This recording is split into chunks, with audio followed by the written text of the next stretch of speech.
자, 그러면 1강부터 한번 본격적으로 들어가 볼 수 있도록 하겠습니다. 자, 여러분들 교재는 1쪽 피시면 돼요. 언어 파트입니다. 많은 경제학자들은 그거 나와 있는 부분 있죠. 1번부터 한번 가볼 텐데요. 뭐 이게 가나 다 라로 문단의 번호를 매겨주고는 있지만 이건 장문독해입니다. 그죠? 한 문단 한 문단이 다른 글들이 아니에요. 이 전체적인 글을 문단별로 표시만 해준 것 뿐입니다. 그렇기 때문에 장문독해입니다. 자, 그러면 여러분들 제가 다른 강의에서도 많이 말씀드리지만 장문독해 할 때 여러분들이 항상 유념하실 게 뭐죠? 이 시간 관리를 잘 하셔야 돼요. 이 시간 관리를. 그런데 대부분의 학생분들, 수험생분들이 이 시간 관리를 안 하고 그냥 묻지마로 푸시는 경향이 있습니다. 근데 이게 인적성이 엄밀히 말하면 이 글의 난이도가 엄청나게 어려워서 여러분들을 괴롭히는 게 아닙니다. 그게 아니라 결국 시간적으로 여러분들을 부족하게 만들어서 당황하게 만들고 그로 인해서 실수를 유발시키는 시험이 인적성이라 보시면 돼요. 그래서 이거 좀 시간적으로 프레스 많이 이렇게 압박하는 그런 기업 같은 경우는 뒤에서 그냥 다 찍으세요. 뒤에서 다 찍습니다. 아니면 그냥 손 놓고 나옵니다. 거의 대부분이 그래요. 그런데 어떻게 좋은 성적을 기대할 수 있겠습니까? 그래서 제가 항상 드리는 말씀이 뭐냐, 이 인적성에서 언어 파트는요, 끝까지 푸는 사람이 승자입니다. 아시겠죠? 왜냐하면 시간적으로 정말 쫄리거든요. 그러니까 일부 기업 또는 일부 좀 쉽게 나온 해를 제외하고는요, 대부분은 시간적으로 프레스를 엄청나게 가해요. 그렇기 때문에 결국 대부분의 사람들이 뒤까지 못 풀어요.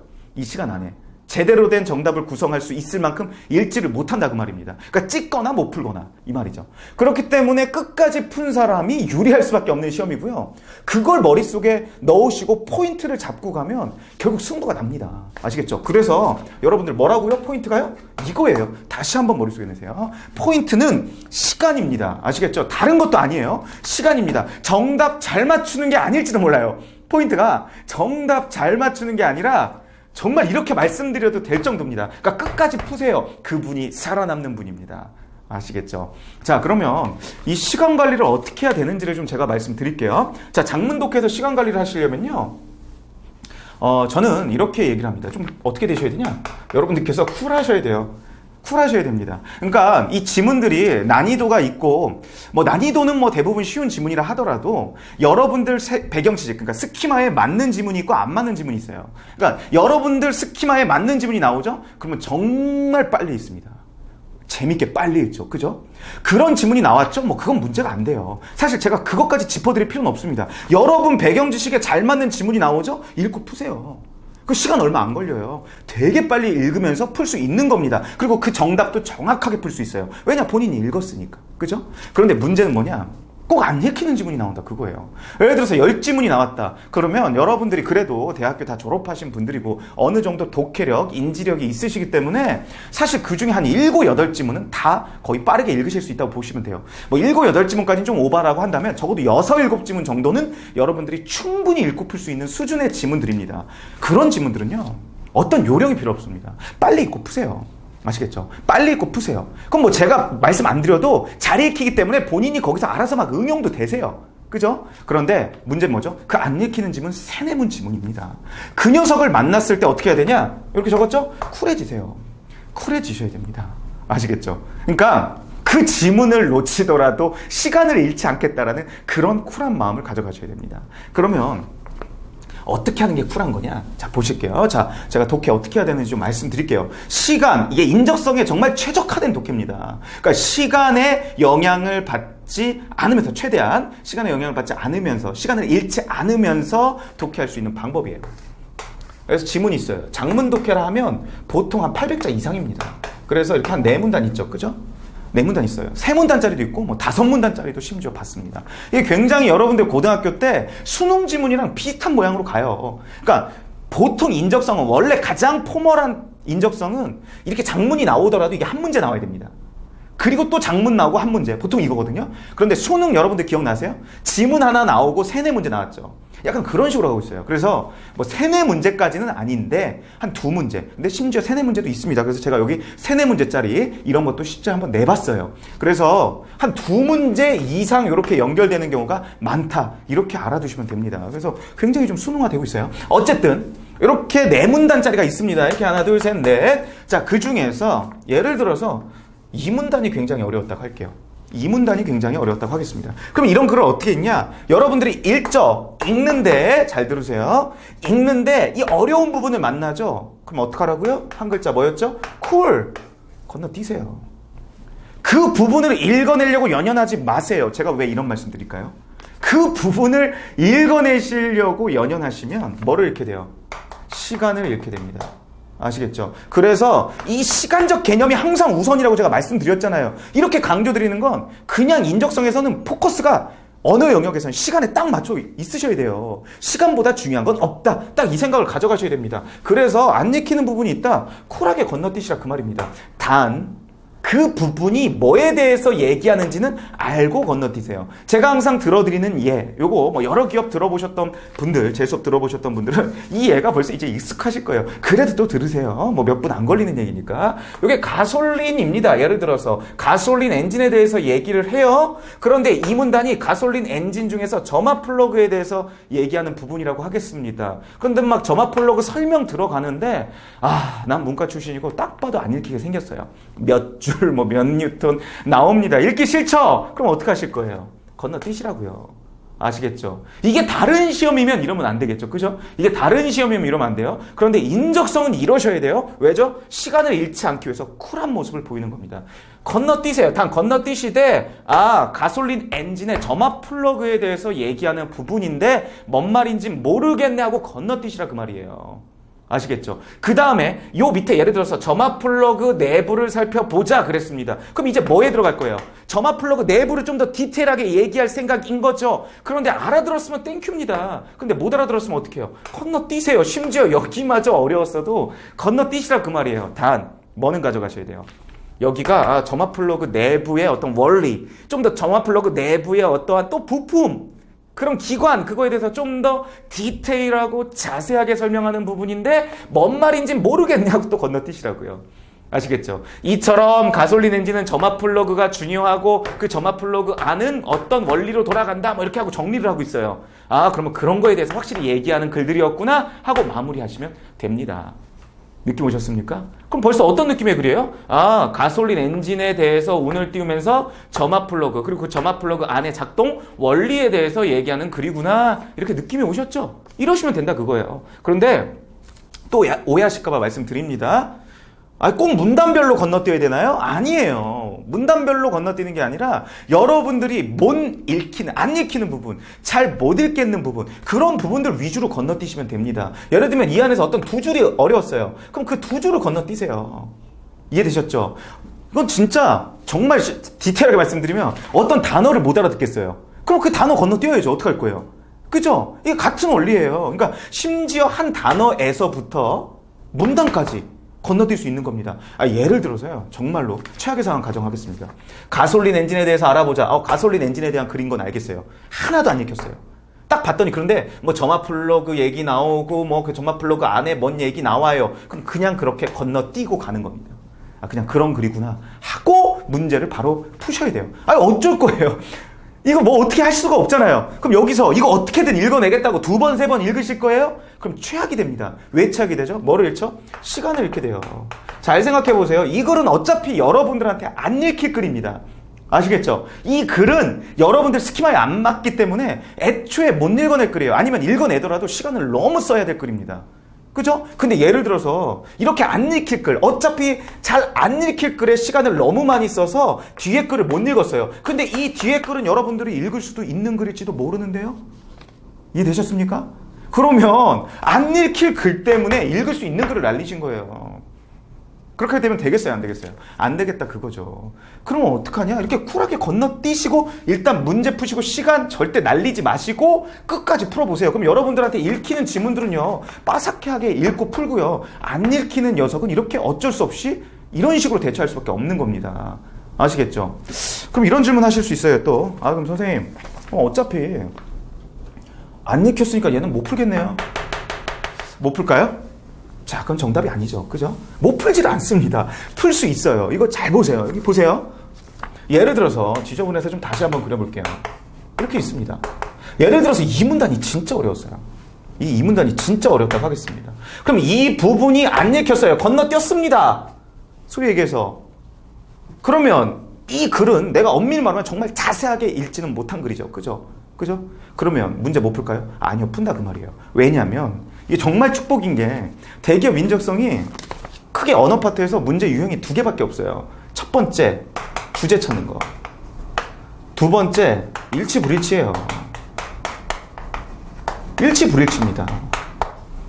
잘 생각해 보세요. 주제 찾는 거, 말만 달라요. 요지는, 뭐 취지는, 중심 문장은, 중심 내용은, 발문에 단어만 다르지 주제 찾는 문제들이 널렸어요. 그럼 주제 찾는다고 한번 생각해 볼게요. 이 글을 다 완전히 퍼펙트하게 못 읽은 거하고 주제 찾는 거하고 관련이 있을까요? 없을까요? 없죠. 아까 그 글의 주제는 뭐예요? 가솔린 엔진과 그 점화 플러그의 일이죠. 맞죠? 아니 제가 어떤 글을 읽어드렸나요? 그거 아니죠. 그냥 큰 맥락만 짚어드렸죠. 그 큰 맥락이 뭐예요? 소위 얘기해서. 주제잖아요.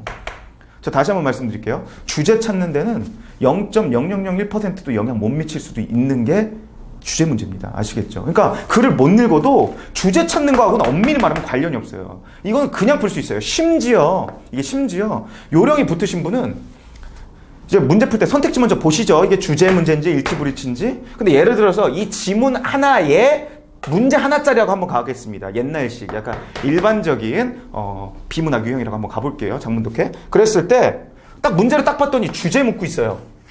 그러면 예를 들면 시간이 좀 자기가 모자랐던 것 같아요. 그러면 어떡하냐? 읽을 수 있는 글이라도 그냥 건너뛰셔도 돼요. 막말로. 아시겠죠? 왜죠? 아니 어차피 다 안 읽어도 주제 찾는데 문제가 없어요. 그렇기 때문에 주제 유형이라는 걸 딱 보는 순간 벌써 부담감을 그냥 탁 내려놓으세요.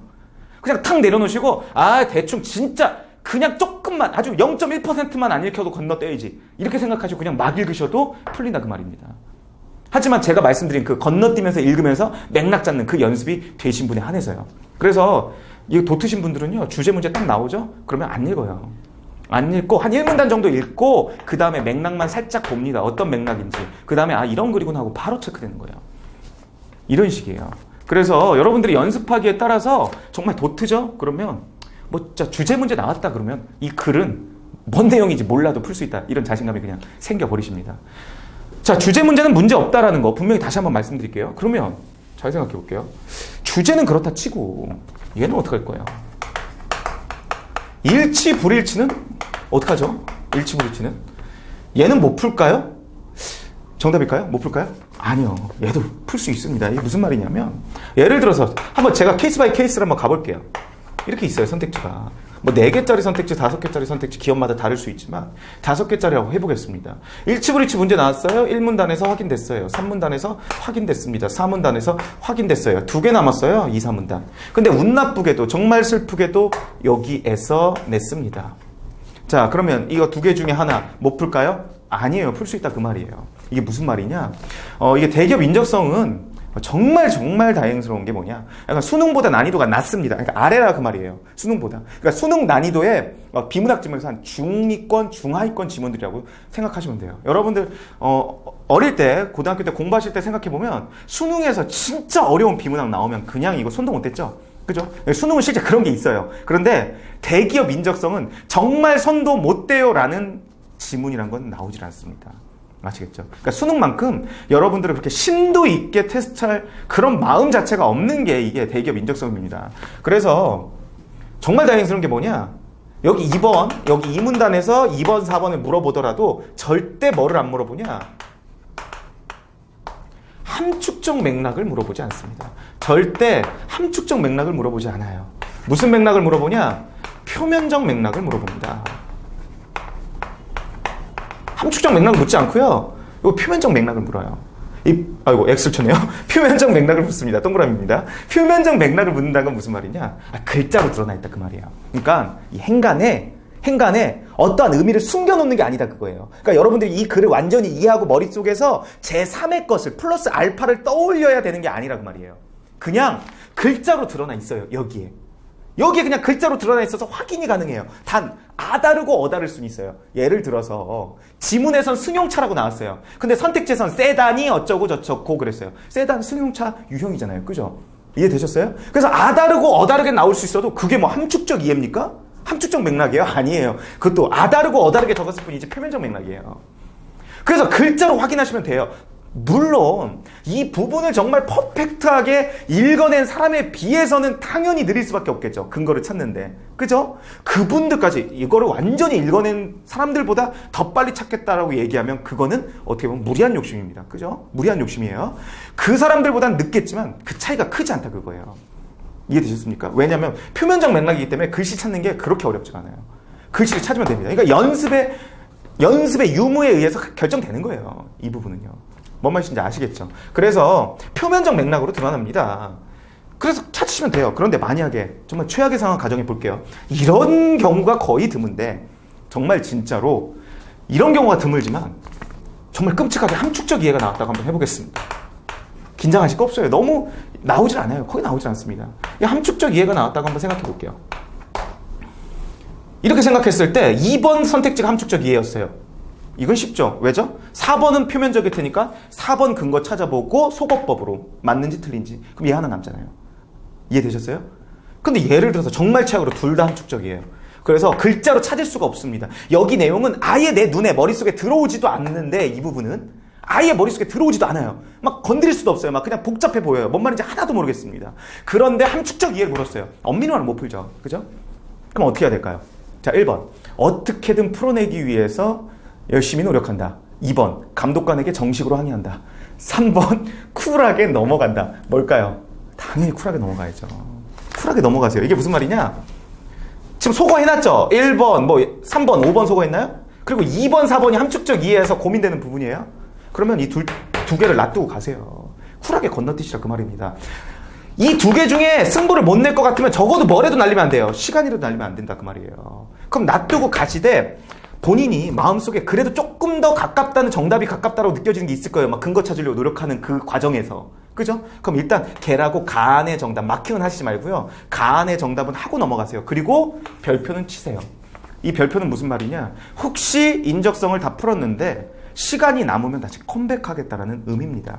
아시겠죠? 그러니까 일단 내가 먼저 쓰고 싶은 만큼 시간을 안 쓰고 일단은 여기까지였다. 이 문제에 대한 시간 배정은 여기까지니까 일단은 넘어가겠다. 혹시 다른 파트, 내 스키마에 맞아서 빨리빨리 너무나 잘 읽히는 파트가 있어서 시간이 좀 절약돼서 시간이 남는다면 그때 돌아와서 다시 보겠다라는 마인드로 가져가시면 됩니다. 아시겠죠? 근데 좀 공포스러운 얘기를 좀 말씀을 좀 드릴게요. 이렇게 해서 넘어갔어요. 이렇게 막 쿨하게 막 넘어갔습니다. 넘어갔는데 예를 들어 롯데 35문항에 30분이죠. 그 35번 문제를 딱 풀었더니 시간이 딱 맞았어요. 이거 무슨 말이죠? 이거 아주 공포스러운 말입니다. 이 왜 공포스러워요? 이런 데서 조금만 시간 끌었어도 분명히 찍는 지문이 생겼다 그거예요. 그냥 생으로 못 보는 지문이 무조건 생겼다 그 말입니다. 이런 게 한두 지문만 있었죠? 이렇게 쿨하게 못 넘어가고 연연하는 한두 지문이 있었죠? 그랬으면 뒤에서 한두 지문 아예 못 풀었다 그거예요. 그럼 예를 들어서 그 네 문제 못 풀었어요. 뭐 답 없죠. 그렇게 되면. 다른 사람하고 똑같아요. 다른 사람들도 그렇게 뒤에 찍고 나오거든요. 근데 만약에 저희는 어쨌든 뒤에까지 다 풀었다. 그럼 생으로 찍는 건 없는 겁니다. 잘 생각해 보세요. 이거 두 개로 소거해놨죠. 그럼 이거 맞을 확률 몇 프로예요? 50%죠? 근데 50% 이상이에요. 왜냐? 우리가 그래도 한국인 아닙니까? 이게 한국어 시험이잖아요. 이해되셨어요? 여러분들이 2번보다 4번이 조금 더 맞는 것 같다라는 느낌은요. 정확하게 뭐라고 얘기할 수는 없는데 여러분들이 그 네이티브적인 느낌을 잡으신 겁니다. 그래서 100%는 아니지만 얘가 요거 가안 정답했죠? 얘가 맞을 확률은 제가 보기엔 75% 이상이에요. 얘보다는 얘가 훨씬 높다 그거예요. 5대5가 아니다 그 말이에요. 그래서 고등학교 때 잘 생각해 보세요. 고등학교 때 수능 모의고사 막 이렇게 채점하는데 푸는데 뭔 말인지 하나도 막 모르고 막 풀었어요. 막 정신없이. 그럼 막 어려웠어요. 막 확실하게 근거를 찾은 것도 없는 것 같은데 막상 채점했더니 다 맞아요. 그래서 공부를 안 하세요. 국어 공부를. 아니 되게 풀기는 어렵게 풀어놓고 막상 채점하니까 다 맞거든요. 그러면 맞은 문제에 대해서는 돌아보질 않습니다.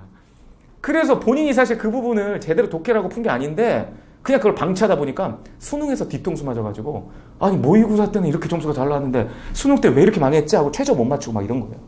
다들 경험 있으시죠? 지금 막 뜨끔하시는 분이 있어요 지금 들으시면서.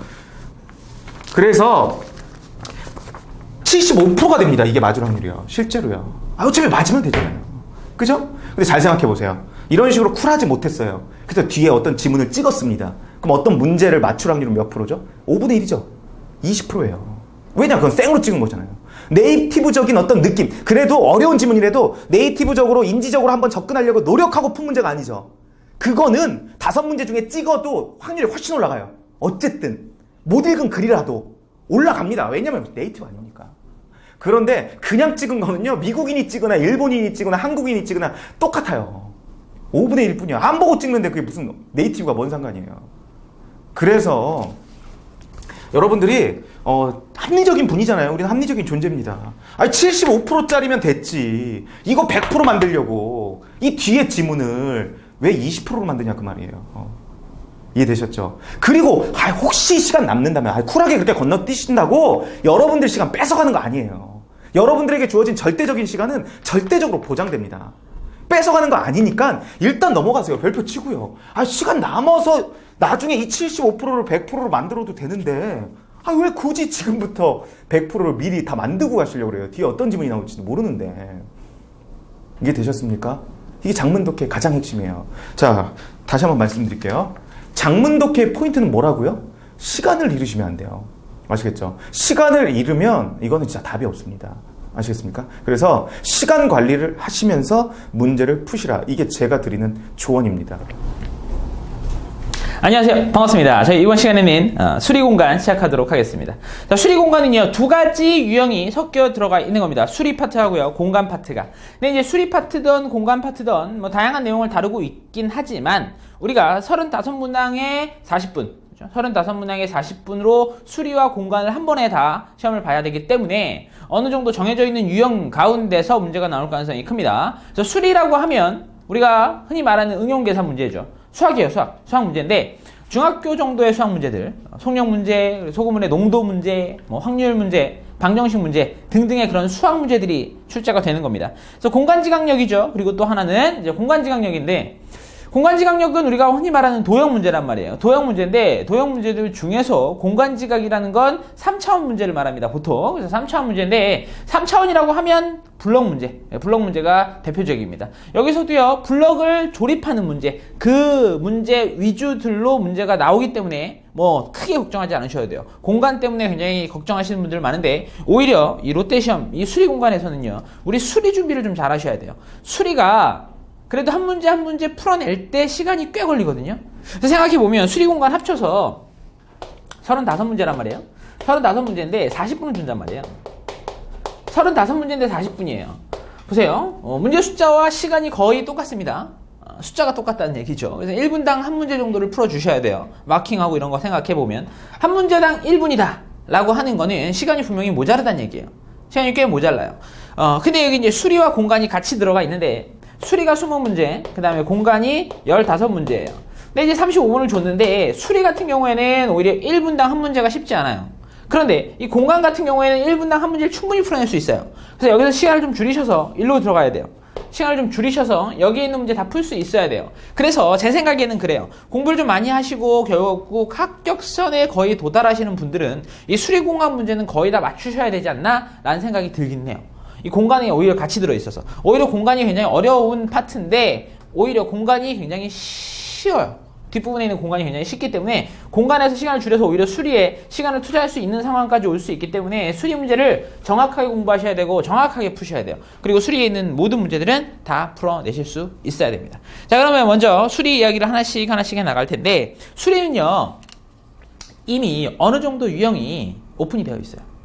유형이 이미 어느 정도 오픈이 되어 있고 그거에 맞춰서 문제를 풀어내시면 돼요. 그리고 문제가 나올 문제도 이미 다 예상할 수 있습니다. 그래서 제가 이야기해드리는 그 부분에서 문제가 나올 거고요. 그리고 풀이 방법도 제가 이야기하는 대로 풀이 방법을 적용시켜 주시면 문제를 다 풀 수 있습니다. 되셨죠? 오케이. 그러면 제가 이 책을 만들 때 나름대로 좀 유형별로 좀 이렇게 분류를 해놨어요. 1번부터 4번까지, 그리고 5번부터 8번까지, 9번부터 12번까지, 13번부터 16번까지, 그리고 나머지. 이런 식으로 해서 한 4문제 정도씩 하나의 한 유형 정도로 적어놨어요. 그래서 1, 2, 3, 4번이 거의 비슷한 유형으로 흘러가고요. 5, 6, 7, 8이 또 비슷한 유형으로 흘러갈 겁니다. 근데 실제 시험에서는 이게 섞여서 들어갈 수는 있어요. 근데 공부하실 때 유형별로 좀 공부를 하실 수 있도록 앞에 4문제씩 제가 좀 꺾어놨으니까 공부를 하시면 돼요. 저도 그렇게 수업을 좀 해드리도록 할게요.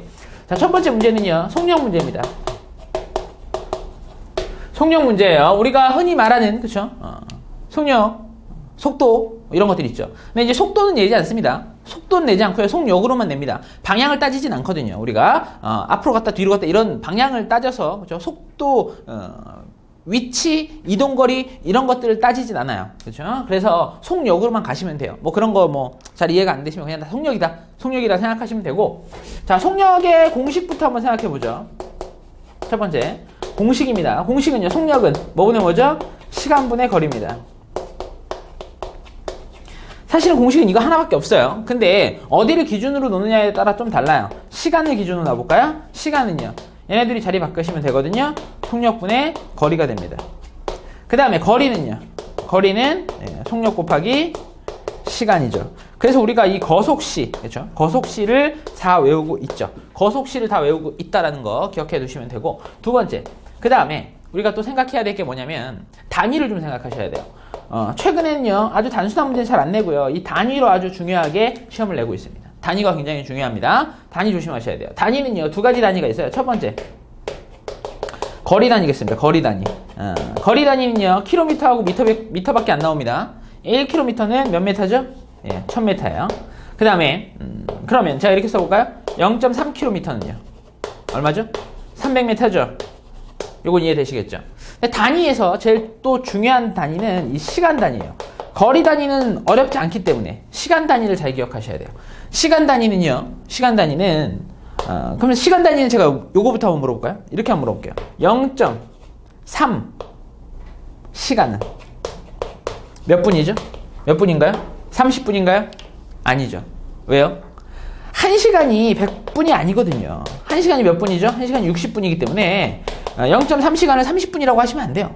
30분은 0.5시간입니다. 그렇죠? 그래서 시간과 분은 몇 배죠? 60배 차이, 60배 차이. 그래서 여기다 60을 곱하셔야 돼요. 그래서 0.3시간은요, 18분입니다. 정리 한번 해볼까요, 이거? 자, 시간과 분이 있습니다. 시간이 분으로 갈 때는요, 곱하기 얼마요? 곱하기 60 하시면 돼요. 거꾸로 분을 시간으로 갈 때는요, 그 반대죠. 곱하기 얼마요? 60분의 1, 그렇죠? 나누기 60 하신다는 거예요. 곱하기 60분의 1이라고 쓰시는 게 좋아요. 되셨죠? 오케이. 왜 그러냐면 이게 결국 모든 문제가 단위는 하나로 통일해서 가야 되거든요. 보시면 이 속력의 단위를 생각해 보면 우리가 보통 제일 많이 나오는 게 킬로미터 per hour예요. 1시간에 몇 킬로 갔냐 이거죠. 이렇게 단위가 나온다면 시간은 시간 단위는 1시간, 그리고 거리 단위는 1km로 가셔야 돼요.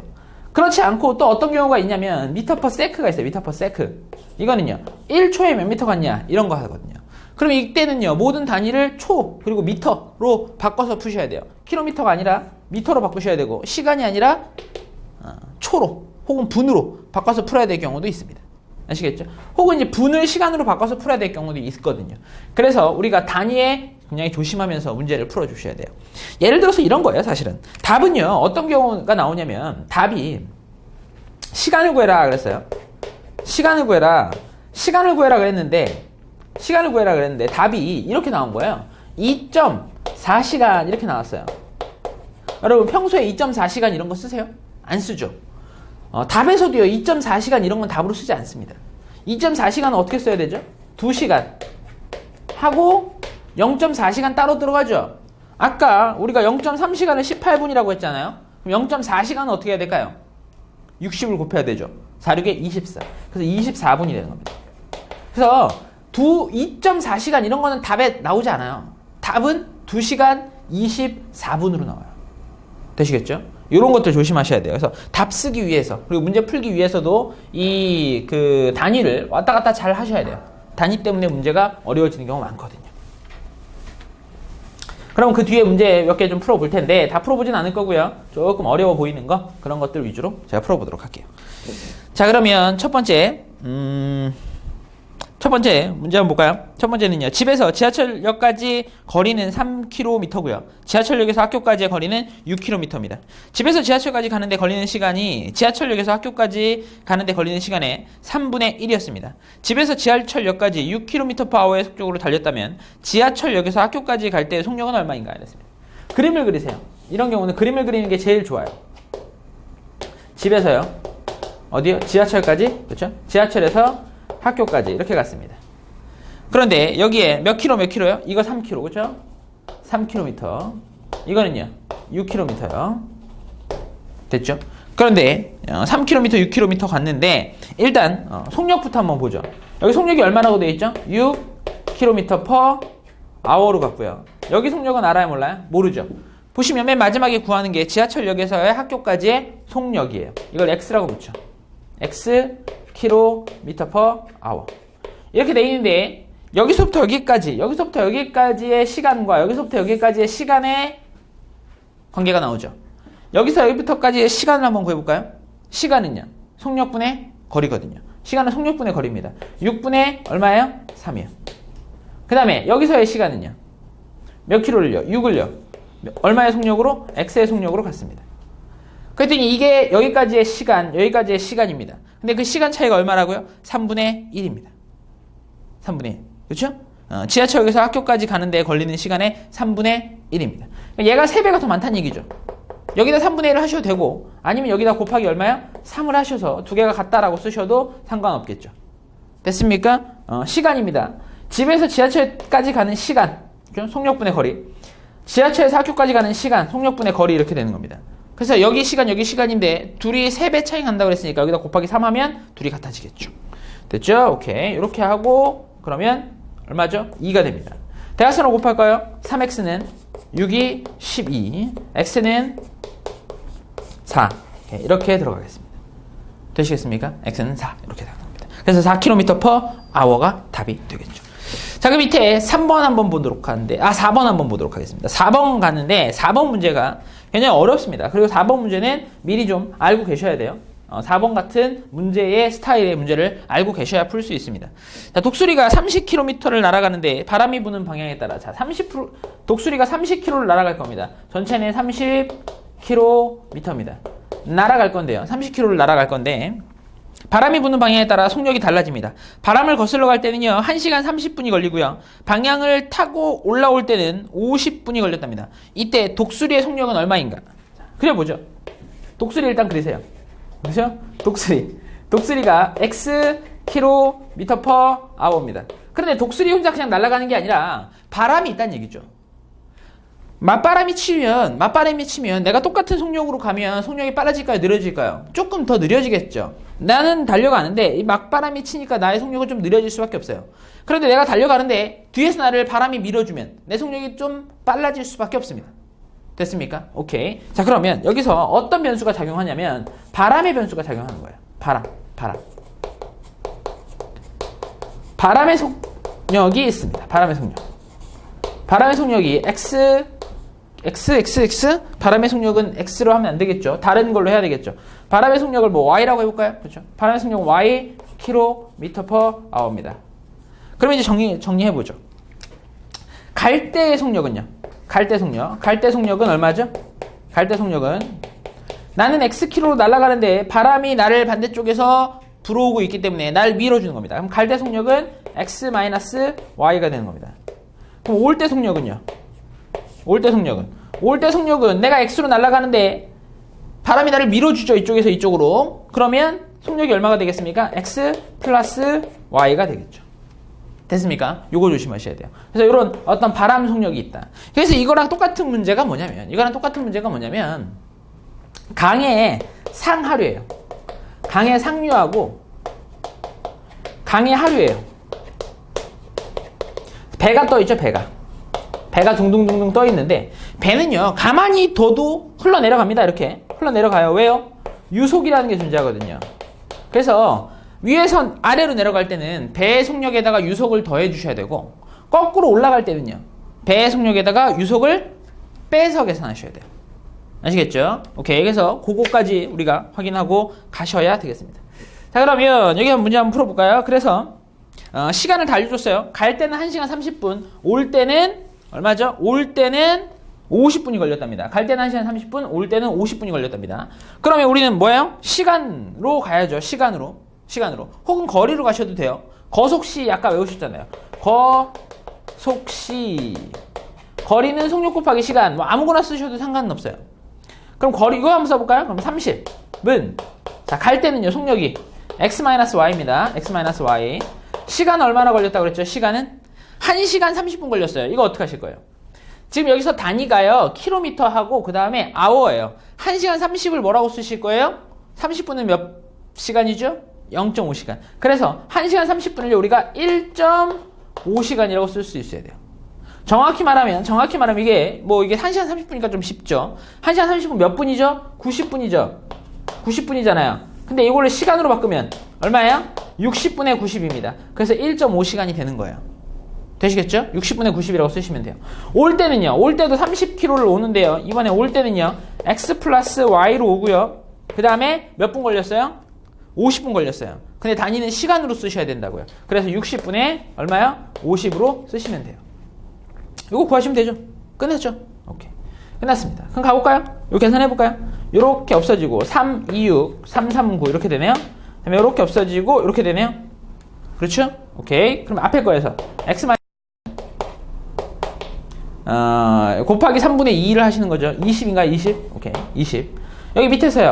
x 플러스 y는 이건 30 곱하기 거꾸로 곱해야죠. 5분의 6. 오케이. 이렇게 하면 66에 36이네요. 36이라고 써볼까요? 오케이. 36. 우리는 뭘 구하는 거죠? x 구하는 겁니다. x. 여기 36이에요. 그 다음에 둘이 더하시죠? 그럼 2x는 더하는 거예요. 그 다음에 얼마요? 2x는 56. 그렇죠. x는 28. 그래서 x는 28. 답은 x 28 구할 수 있겠습니다. 4번이네요. 됐죠? 오케이. 그래서 요것도 잘 기억해 두시면 되겠어요. 나머지 두 문제도 한번 풀어 보셔야 돼요. 특히 이 시간 변환하는 거. 그렇죠? 분을 시간으로 바꿔야 되는 거. 그게 2번에도 나오죠? 2번에 보시면 15분은요. 시간으로 바뀌면요. 60분의 15시간입니다. 분을 시간으로 바꿀 때 그냥 60으로 나눠 주시기만 하면 돼요. 뭐 어려운 얘기는 아니니까요. 그렇죠? 오케이. 좋습니다. 그 다음에 이제 그 다음 이야기로 좀 넘어가죠. 4번까지 이제 속력 문제고요. 그 다음에 거기 5번부터 8번까지 5번부터 8번까지가 소금물의 농도 문제입니다. 소금물의 농도 문제인데요. 소금물의 농도 문제는 언제나 뭐 단골 문제죠.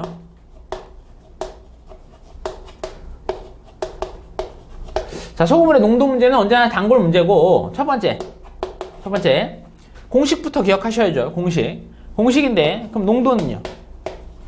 소금물의 농도는 뭐 분의 뭐죠? 소금물 분의 소금입니다. 이거 알고 계시죠? 소금물 분의 소금이에요. 됐습니까? 그 다음에 여기다 곱하기 뭘 하냐면 곱하기 100을 하게 되거든요. 곱하기 100을 하는데 요 100 때문에 뭐예요? 여기가 퍼센테이지가 나와야 되는 거죠. 그런데 어차피 저 퍼센테이지로 쓰진 않아요. 우리가 앞에서도 얘기했지만 예를 들어서 15%다 그렇게 얘기하면 이거를 15%라고 쓰지 않죠. 얼마로요? 0.15라고 쓰죠. 그래서 0.15의 개념이 중요한 거예요. 소수점 첫 번째 자리가 10의 단위 %고요. 소수점 두 번째 자리가 1의 단위 %죠. 그래서 이거를요, 굳이 100을 곱해서 15%로 꼭 만들 필요는 없어요. 그냥 이거 소금물 분의 소금을 했는데 15%다. 그럼 0.15다. 이렇게 쓰시면 돼요. 아시겠죠? 그래서 이 곱하기 100은 잘 안 하게 됩니다. 그리고 굳이 할 일도 없어요. 만약에 답이 0.43이다. 이렇게 나왔어요. 그럼 그냥 43%다. 이렇게 말해버리면 되거든요. 그래서 요거 곱하기 100 하는 건 굳이 신경 쓰지 않으셔도 된다. 라는 이야기 해드리고 싶어요. 일단 예를 한번 들어볼까요? 예를 한번 들어서 한번 가보죠. 뭐 이런 거 한번 해볼까요? 뭐 20% 소금물 400g이다. 이렇게 돼 있습니다. 20% 소금물 400g이다. 그럼 요거에 대한 분석을 생각해 보면 소금물 분의 소금을 합니다. 소금물 얼마죠? 400이죠. 그 중에 소금이 얼마나 들었는가 이런 것들이 되게 중요해요. 이거 20%예요. 10%면 얼마입니까? 40이죠. 20%면 80이죠. 그래서 소금물에서 소금물 분의 소금 이게 이제 우리가 소금물의 농도의 기본적인 생각이에요. 이렇게 쓰고 시작하시는 거예요. 이런 말이 나오면. 근데 그런 생각을 좀 하셔야 돼요. 소금 구하는 게 어떻게 계산하면 소금물 400g 중에 소금이에요. 20%면 얼마였죠? 100분의 20 혹은 뭐 0.2 뭐 이렇게 쓰시면 돼요. 답은 이거는 80 이렇게 소금을 구해야 되는 그런 계산도 하게 됩니다. 그거 꼭 기억해 두셔야 되겠어요. 그 다음에 두 번째. 자, 두 번째는요. 여기다 별표를 좀 치시고요. 최근 문제. 소금물의 농도가 그냥 너무 쉽게 나오면 너무 단순해져요. 그래서 최근의 문제는 뭐냐면 첨가를 합니다. 첨가 그리고 증발입니다. 이 문제가 안 나오는 시험이 잘 없어요. 예, 첨가나 증발 증발 무조건 나옵니다. 이 첨가나 증발 없이 소금물의 농도를 낸다? 거의 없습니다. 최근에는 거의 첨가 문제를 다 내고 있어요. 안 내는 시험이 거의 없습니다. 그래서 꼭 보셔야 돼요. 그래서 첨가나 증발을 꼭 기억하셔야 되는데, 첨가나 증발이 뭐냐, 이런 겁니다. 지금 여기를 예를 들어볼까요? 여기서 예를 들어보는데, 일단 이게 조금 짜요. 조금 짭니다. 조금 짜면 어떻게 해야 돼요? 물을 부어야죠. 물을 부어서 농도를 낮춰야 되겠죠. 그래서 얘가 좀 짜요. 그래서 물을 넣었어요. 물 100g을 첨가했다. 그러면 상황이 어떻게 바뀌겠는가? 뭘 물어보겠습니까? 농도를 물어보겠죠. 농도가 올라갑니까? 내려갑니까? 당연히 내려가겠죠. 물을 집어넣는데. 맹물을 집어넣는 겁니다. 맹물을 집어넣으면 농도가 내려가겠죠. 그래서 너무 짜서 농도를 내리고 싶은 거예요. 그럼 물 100g을 첨가한 상황을 한번 이해해 볼까요? 보시면 여기 400g 중에 80g이 소금이었어요. 근데 물 100g이 들어가면 어디에 숫자를 움직여야 될까요? 자, 여기 보세요. 여기 소금물 있죠? 이 소금물이요, 다시 분리를 해보면 소금 플러스 물이에요. 그러니까 이 농도의 계산을 할 땐 소금물이라는 건 소금 플러스 물이고, 그 다음에 분자에는 소금이 들어가는 거예요. 그럼 내가 이 농도 계산을 하는데 물을 100g 첨가했다는 건 이 숫자는 어디에만 들어가야 돼요? 분자에는 들어갈 수가 없죠. 분자는 그냥 온리 소금이기 때문에 분자에 들어가시면 안 돼요. 분모에만 들어가셔야 돼요. 됐습니까? 그래서 물 100g 첨가했다. 그러면 뭐만 기억하시라고요? 분모만 첨가합니다. 분모만 첨가. 그래서 여기다가 더하기 얼마를 하셔야 돼요? 100을 하셔야 돼요. 그래서 새롭게 나타나는 농도는 500분의 80. 요거 계산하시면 돼요. 되시겠죠? 오케이. 두 번째는요, 이 상태에서요, 얘가 조금 싱겁네? 싱거우면 어떻게 해야 돼요? 소금을 더 치면 되죠. 싱거우면 소금을 더 쳐요. 물만 뽑아낼 수가 없어요. 소금하고 물이 섞여 있기 때문에 소금만 더 치면 되죠. 그래서 소금을 20g을 첨가했다. 그럼 지금 현재 상황은 400g 중에 80g 있는 겁니다. 소금물 400g 중에 소금 80이에요. 그럼 소금을 20g 첨가했다. 그러면 어디에 숫자가 더해져야 될까요? 그럼 여긴 당연히 더해줘야죠. 분자에는 소금만 있으니까. 근데 분모에도 소금이 있습니다. 기억해 보시면 분모는 물만 있는 게 아니에요. 즉 내가 소금을 20g 첨가하면 분모에도 숫자가 들어가고요, 분자에도 숫자가 추가되는 거예요. 그래서 여기서 플러스 얼마 하셔야 돼요? 여기도 20 하시고 플러스 여기도 20을 하셔야 돼요. 그래서 답이 얼마예요? 420분의 얼마? 100 이렇게 됩니다. 그러면 농도가 쑥 하고 올라가겠죠. 되시겠습니까? 네, 농도는 당연히 올라가게 되어 있습니다. 분모 분자에 다 하면. 그리고 분모에만 숫자를 집어넣으면 농도는 내려가게 되어 있고요. 됐습니까? 오케이. 그 다음에 마지막 세 번째 거만 잠깐 볼게요. 세 번째 거는 증발입니다. 증발. 그래서 가만히 두면 물은 날아가요. 소금 날아갑니까? 안 날아가죠. 그러면 원래 소금물을 가만히 두면 시간이 지나면 소금물이 좀 짜집니다. 왜요? 물이 날아가서 농도가 올라간 거거든. 그래서 물이 증발했습니다. 50g이 물에 증발을 했다고 생각해보죠. 그러면 400 중에 80인데 어디서 없어진 거예요? 분모에서만 없어진 겁니다. 보세요. 물은요, 분모에만 들어있거든요. 그래서 분모에서만 얼마요? 50을 빼주시고 350분의 80으로, 그렇죠? 농도가 어떻게 됐습니까? 상승한 겁니다. 요거만 잘 기억해 두시면 소금물의 농도는 모두 다 풀 수 있습니다. 소금물의 농도는요, 다 거의 모든 상황에서 첨가나 증발이나 아니면 소금물을 섞는 이런 상황들이 나오기 때문에 요것만 기억하시고 뒤에 이제 문제 좀 풀어보시면서 마무리 지으시면 돼요. 그래서 우리 문제가 그렇게 어렵게 나오진 않을 겁니다. 그런데 모든 유형들을 다 기억하고 준비해 놓는 것, 그게 제일 중요한 겁니다. 모든 유형들을 다 기억하고 준비해 놓으시면 되겠어요.